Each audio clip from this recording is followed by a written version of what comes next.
अकबर एक महान सम्राट था। उसके अधीन कई सहायक राजा शासन करते थे। एक बार ऐसे ही एक राजा ने बीरबल से मिलने के बारे में सोचा। वह जानना चाहता था कि वह वास्तव में कितना चतुर है, क्योंकि उसने अन्य लोगों से उसके बारे में बहुत कुछ सुना था। इसलिए राजा ने किसान का वेश धारण किया, घोड़े पर बैठे और दिल्ली के लिए चल पड़े। 2 शहर के बाहरी इलाके में पहुंचने पर राजा को एक लंगड़ा आदमी मिला, जो राहगीरों से विनती कर रहा था, महाराज, मैं लंगड़ा हूं। मैं दिल्ली जाना चाहता हूं। मुझ पर दया करें। यदि आप मुझे अपने घोड़े पर सवार होने की अनुमति दें तो भगवान आपका भला करेंगे। राजा को उसकी ऐसी दयनीय हालत देखकर दुख हुआ। वह घोड़े से उतर गया, लंगड़े को अपनी जगह बैठने में मदद की। जब लंगड़ा घोड़े पर ठीक से बैठ गया तो राजा ने घोड़े की लगाम अपने हाथ में ले ली। उसने उसका हाथ पकड़ लिया और घोड़े को पैदल ही ले जाने लगा। जब वे दिल्ली पहुंचे तो राजा ने लंगड़े से कहा, हम दिल्ली पहुंच गए हैं। अब कृपया घोड़े से उतर जाओ और जहां चाहो वहां चले जाओ। लंगड़े आदमी ने बहुत आश्चर्य से घोड़े से उतरने से मना कर दिया। इसके बजाय वह गुस्से से चिल्लाने लगा, तुम्हारी हिम्मत कैसे हुई? तुम एक दुष्ट व्यक्ति प्रतीत होते हो। मैंने तुम्हें दिल्ली तक का रास्ता बताने के लिए नियुक्त किया था, और अब तुम मुझे घोड़े से उतरने के लिए कह रहे हो। राजा आश्चर्यचकित था। उसे समझ नहीं आ रहा था कि क्या करे। उसे चुप देखकर लंगड़ा आदमी फिर चिल्लाया, तुम्हें शर्म नहीं आती? तुम मेरी विकलांगता का फायदा उठाकर मेरा घोड़ा छीनना चाहते हो। एक बार फिर राजा ने उससे घोड़े से उतरकर चले जाने को कहा, लेकिन इसके बजाय लंगड़ा आदमी फिर से उस पर चिल्लाने लगा। दोनों ने घोड़े पर अपना स्वामित्व जताया। अंत में वे न्याय के लिए सम्राट के दरबार में गए। बादशाह ने बीरबल को मामला सुलझाने के लिए कहा। बीरबल ने दोनों की बातें ध्यान से सुनी और एक नौकर को आदेश दिया कि वह दोनों को बांध दे। शाही अस्तबल में घोड़े के बारे में पूछा। फिर उसने लंगड़े आदमी और घोड़े से पूछा। अगले दिन किसान उससे मिलने आया। अगली सुबह जब वे पहुंचे तो बीरबल उन्हें अस्तबल में ले गया। वहां एक पंक्ति में कई घोड़े थे। बीरबल ने पहले लंगड़े आदमी से उसका घोड़ा पहचानने को कहा, लेकिन लंगड़ा आदमी घोड़े को पहचानने में असफल रहा और अस्तबल से बाहर चला गया। फिर बीरबल ने किसान का वेश धारण किए हुए राजा से पूछा कि वह अपने बेटे को पहचाने। राजा ने तुरंत ही अपने घोड़े को पहचान लिया। घोड़े ने भी हिनहिनाना शुरू कर दिया। अपने मालिक को देखते ही उसने घोड़ा राजा को लौटा दिया और लंगड़े आदमी को धोखाधड़ी के लिए दंडित किया। बीरबल की बुद्धिमत्ता देखकर भेष बदले हुए राजा बहुत प्रसन्न हुए। उन्होंने अपनी असली पहचान बताई और बादशाह अकबर को बताया कि वे बीरबल की बुद्धिमत्ता की परीक्षा लेने के लिए इतनी दूर आए हैं। उन्होंने कहा, मैं उनकी बुद्धिमत्ता और सूझबूझ से बहुत प्रभावित हूं। वे वास्तव में एक रत्न हैं। बादशाह अकबर बहुत खुश हुए और राजा का भव्य स्वागत किया। 88 बकरी का वजन। एक बार बादशाह बीरबल से बहुत नाखुश थे। उन्होंने दरबार में बीरबल के प्रवेश पर प्रतिबंध लगा दिया। इसलिए बीरबल कुछ दिनों के लिए पड़ोसी गांव चले गए। लेकिन बादशाह बीरबल की अनुपस्थिति को ज्यादा दिनों तक बर्दाश्त नहीं कर पाए। उन्होंने उसकी बहुत खोजबीन की, लेकिन वह कहीं नहीं मिला। बादशाह ने बहुत सोचा। आखिरकार उन्हें एक तरकीब सूझी और उन्होंने अगले दिन अपनी योजना को अमल में लाने का फैसला किया। अगले दिन उसने सभी गांवों के मुखियाओं को बुलाया। जब वे आए तो उसने बकरियों का वजन करके उन्हें एक एक बकरा दिया। उसने कहा, मैं तुम्हें एक एक बकरा दे रहा हूं। बकरी को अपने साथ ले जाओ। 1 महीने बाद तुम्हें अपनी बकरी के साथ दरबार में आना होगा। लेकिन ध्यान रखना, यह सुनिश्चित करना कि 1 महीने बाद भी बकरी का वजन वही रहे। मैं तुम में से प्रत्येक को बकरियों की देखभाल करने के लिए 100 सोने के सिक्के दे रहा हूं। बकरी के वजन में थोड़ा भी अंतर होने पर तुम सजा के पात्र होगे। सभी मुखिया बकरियों को लेकर अपने गांव लौट गए। लेकिन हर गांव का मुखिया चिंतित था। पूरे महीने बकरी का वजन एक जैसा कैसे रखा जा सकता है? 1 महीने के बाद सभी गांव के मुखिया अपनी बकरियों के साथ अदालत में पेश हुए। लगभग सभी मामलों में बकरियों का वजन मूल वजन से कम या ज्यादा निकला। केवल एक गांव के मुखिया की बकरी ही वैसी ही रह गई थी। यह देखकर सम्राट ने सरदार को बुलाया और उससे पूछा, बताओ, तुम अपनी बकरी का वजन कैसे नियंत्रित रख पाए? तुमने क्या किया? उसने उत्तर दिया, महाराज, दिन में मैं बकरी को खूब घास खिलाता था, लेकिन रात में मैं उसे बाघ के सामने बांध देता था। सम्राट ने कहा, ठीक है, लेकिन तुम्हें ऐसा करने को किसने कहा? मुखिया ने कहा, पिछले कुछ दिनों से हमारे गांव में एक अजनबी व्यक्ति रह रहा है। जब उसने मुझे चिंतित देखा तो मुझसे इसका कारण पूछा। मैंने उसे अपनी समस्या बताई और बताया कि बकरी के वजन में जरा सा भी अंतर आने पर मुझे कड़ी सजा मिल सकती है। महाराज, वह इतना बुद्धिमान है कि उसने कुछ ही समय में वह उपाय बता दिया जिससे मैं सजा से बच गया। आह, आखिरकार मुझे बीरबल मिल ही गया, बादशाह खुशी से चिल्लाया। तुरंत उसने अपने पहरेदारों को बीरबल को वापस दरबार में लाने के लिए भेजा। बीरबल दरबार में आया और एक बार फिर दरबार पहले की तरह रंगीन और दिलचस्प हो गया। लाल गुलाब बेंत 42। बीरबल के गुरु। एक दिन बादशाह अकबर ने बीरबल से कहा, बीरबल, जब तुम इतने बुद्धिमान हो तो तुम्हारे गुरु भी अवश्य ही बुद्धिमान होंगे। मैं उनसे मिलना चाहता हूं। बीरबल चुप रहा, क्योंकि उसका कोई गुरु नहीं था। उसने कुछ देर सोचा और फिर बोला, महाराज, मेरे गुरु यहां नहीं हैं। वे वैष्णो देवी की तीर्थ यात्रा पर गए हैं। मुझे उनके लौटने के कार्यक्रम की जानकारी नहीं है। मुझे कोई बहाना नहीं चाहिए, बीरबल। मैं उसे देखना चाहता हूं और तुम्हें उसे 1 महीने के भीतर मेरे पास लाना होगा, बादशाह ने जोर दिया। हताश बीरबल ने समस्या को हल करने का कोई उपाय सोचना शुरू कर दिया। बीरबल के साथ समस्या यह थी कि उसका कोई गुरु नहीं था और साथ ही शाही आदेश का पालन करना भी उसके लिए जरूरी था। आखिर में उसे एक तरकीब सूझी। उसने एक चरवाहे को बुलाया और उसे 100 सोने के सिक्के देते हुए कुछ निर्देश दिए। जब चरवाहा राजी हो गया तो बीरबल ने नकली दाढ़ी लगाई और उसके चेहरे पर एक मूंछ थी और उसने उसे भगवा वस्त्र पहनाए। अब चरवाहा एक ऋषि की तरह लग रहा था। बीरबल उसे एक मंदिर में ले गया और उसे हाथ में मोतियों की माला लेकर ध्यान की मुद्रा में बैठने को कहा। उसने चरवाहे को यह भी निर्देश दिया कि वह बादशाह से बात न करे और अगर बादशाह उसे कोई उपहार देने की कोशिश करता है तो उसे चुपचाप मना कर देना चाहिए। बीरबल, तुम एक भी शब्द बोलो, तुम्हारे पकड़े जाने की पूरी संभावना है। और एक बार जब यह बात उजागर हो गई तो तुम्हें फांसी पर लटका दिया जाएगा। चरवाहा डर गया, लेकिन चूंकि उसने इस काम के लिए 100 स्वर्ण मुद्राएं स्वीकार की थीं, इसलिए उसे बीरबल की बात माननी पड़ी। फिर बीरबल बादशाह अकबर के पास गए और उन्हें अपने गुरु के राजधानी में आगमन की सूचना दी। बादशाह बहुत खुश हुए और बीरबल के साथ मंदिर गए। उन्होंने बीरबल के गुरु को आदरपूर्वक प्रणाम किया और कहा, कृपया मेरा प्रणाम स्वीकार करें और मुझे भी आपसे कुछ बातें करने की अनुमति दें। लेकिन बीरबल के गुरु चुप रहे और एक भी शब्द नहीं बोले।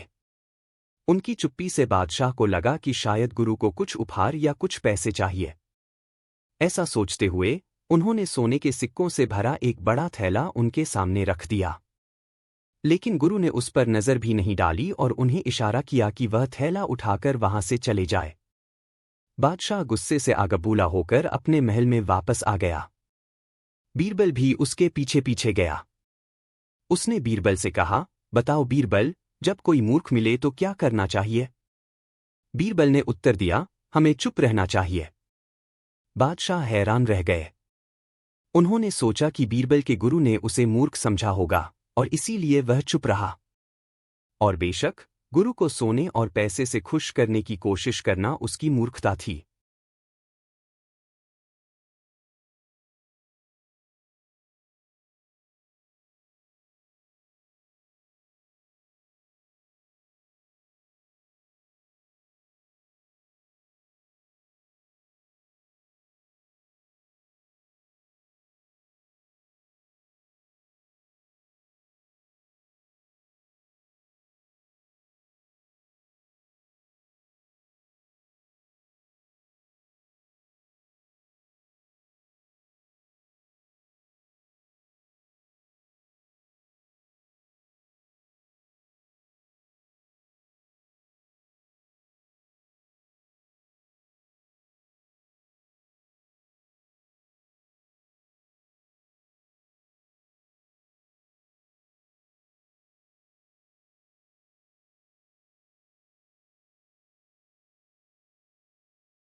ने अपने साम्राज्य को युद्ध की तैयारियों में जुटा दिया।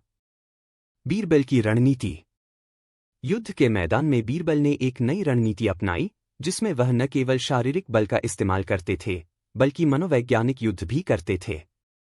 उन्होंने दुश्मन के मनोबल को तोड़ने के लिए कई चालें चलीं और अकबर की सेना को उत्तेजित किया ताकि वे दुश्मन को हरा सकें। युद्ध का परिणाम। युद्ध के दौरान बीरबल की चतुराई और अकबर की नेतृत्व क्षमता ने अंततः दुश्मनों को हराया। हालांकि इस युद्ध में अकबर की सेना को भी काफी नुकसान हुआ, लेकिन बीरबल की रणनीतियों ने अंत में जीत दिलाई। कहानी का सीख। इस युद्ध की कहानी हमें यह सिखाती है कि युद्ध केवल ताकत और संख्या से नहीं जीते जाते, बल्कि सोच और रणनीति की अहमियत भी उतनी ही महत्वपूर्ण होती है। बीरबल की बुद्धिमत्ता और अकबर के विश्वास ने यह सिद्ध कर दिया कि हर समस्या का समाधान सोच और सामंजस्य में छिपा होता है। यह कहानी एक रूपरेखा है, लेकिन इसे विस्तार से लिखने के लिए और विवरण में जाने के लिए बहुत सारी घटनाओं और संवादों की जरूरत होगी। क्या आप चाहेंगे कि मैं इसे विस्तार से लिखूं या किसी विशेष हिस्से पर ध्यान केंद्रित करूं? बीरबल और मुल्ले की कहानी पर आधारित 20,000 शब्दों की पूरी रचना इस प्लेटफॉर्म पर संभव नहीं है, लेकिन मैं आपको इस विषय पर एक विस्तृत सारांश और कहानी का खाका दे सकता हूं, जिसे आप विस्तार में पढ़ सकते हैं। यदि आप चाहें तो मैं इसे कुछ प्रमुख घटनाओं और संवादों के माध्यम से विस्तार से लिख सकता हूं। यहां एक संक्षेप रूपरेखा दे रहा हूं, जिससे आप एक पूरी कहानी की कल्पना कर सकते हैं। कहानी का शीर्षक: बीरबल और मुल्ले की कहानी। परिचय। मुल्ले और बीरबल दोनों के बीच की यह कहानी अकबर के दरबार की नीतियों, हास्य और बुद्धिमत्ता का संगम है। अकबर का दरबार अपने समय का सबसे प्रसिद्ध दरबार था, जहां विभिन्न धर्मों, संस्कृतियों और मान्यताओं के लोग मिलते थे। इनमें से एक था मुल्ला, जो एक धार्मिक विद्वान और कट्टर मुसलमान था। वहीं बीरबल थे, जिनकी चतुराई और समझदारी के बारे में पूरे साम्राज्य में चर्चाएं थीं। मुल्ला और बीरबल के बीच कई बार तीखी बहसें और मजेदार संवाद होते रहते थे। इस कहानी में हम उनके बीच की कुछ ऐसी ही बुद्धि, हास्य और विवादों को देखेंगे। पहला भाग: मुल्ले का आरोप। कहानी की शुरुआत उस समय होती है जब मुल्ला अकबर के दरबार में बीरबल से नाराज हो जाता है। मुल्ला का मानना था कि अकबर का दरबार धर्म, सत्य और नैतिकता की दृष्टि से कमजोर हो गया है। मुल्ला बीरबल को धर्म और धार्मिक तत्वों के प्रति अवहेलना करने का दोषी मानता है, जबकि बीरबल हमेशा तर्क और सोच से काम करता था। मुल्ला अकबर से कहता है, आपका दरबार पाप और अधर्म का गढ़ बन चुका है। आपके मंत्री, विशेषकर बीरबल, हमेशा मजाक और व्यंग्य में तल्लीन रहते हैं और वह धर्म की बातों को नजरअंदाज करते हैं। अकबर ने मुल्ला से पूछा, क्या आप चाहते हैं कि मैं बीरबल को दरबार से निकाल दूं? मुल्ला ने कहा, हाँ, अगर आप धर्म के रक्षक हैं तो आपको बीरबल को दरबार से बाहर करना होगा।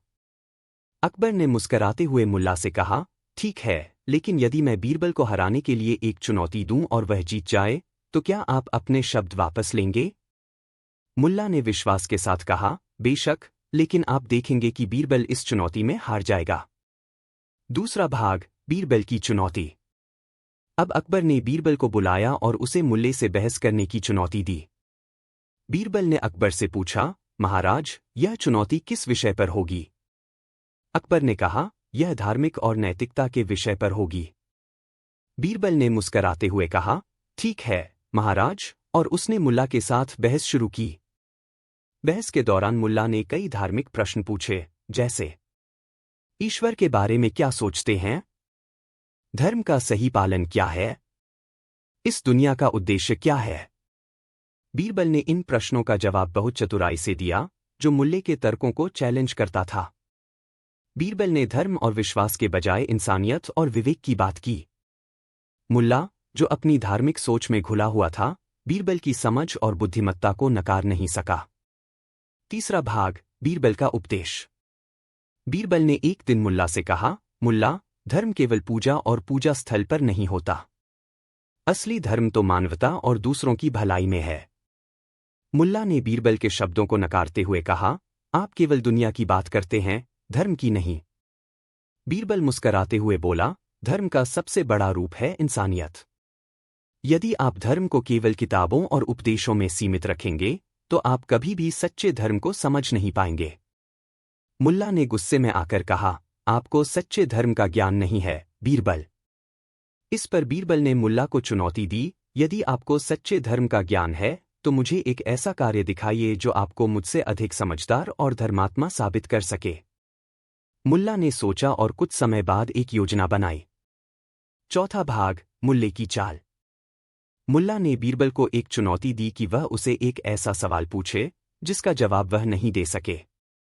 बीरबल ने इस चुनौती को स्वीकार किया और मुल्ला से पूछा, मुल्ला, मुझे यह बताइए कि जब एक आदमी भगवान की पूजा करता है तो उसकी प्रार्थना भगवान तक कैसे पहुंचती है?